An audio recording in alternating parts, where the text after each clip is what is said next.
মা চলো এবার আমরা ভেতরে যাই। হ্যাঁ মা, সুমনাদি ভেতরে চলো, ভেতরে গিয়ে রেস্ট নেবে। চলো চলো। ঠাকুর আমাদেরকে খুব বড় বিপদ থেকে রক্ষা করেছেন, নাহলে যে কি হতো আমি ভাবতেও পারছি না।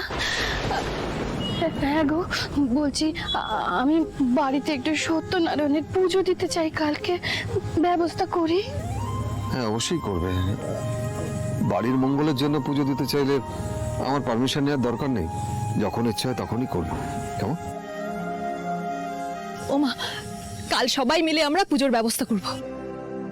বিশাল বড় ভাড়া কেটেছে।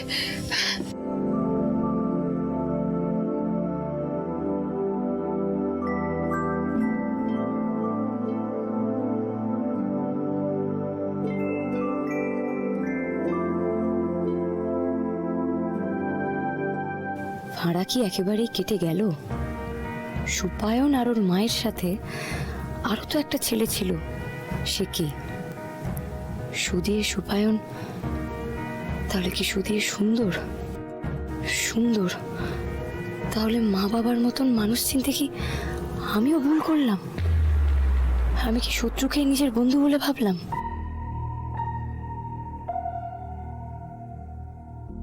কি হলো, আপনি আবার এখানে দাঁড়িয়ে কি ভাবতে শুরু করলেন? চলুন, রেস্ট নেওয়া দরকার এখন আপনার।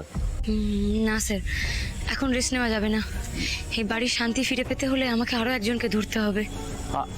মানে আবার কাকে? বলবো, সময় আসুক সব বলবো। আগে অঙ্কটা নিজেকে মেলাতে হবে। সুন্দরের সাথে দেখা করতে হবে। কোথায় আছো তুমি সুন্দর?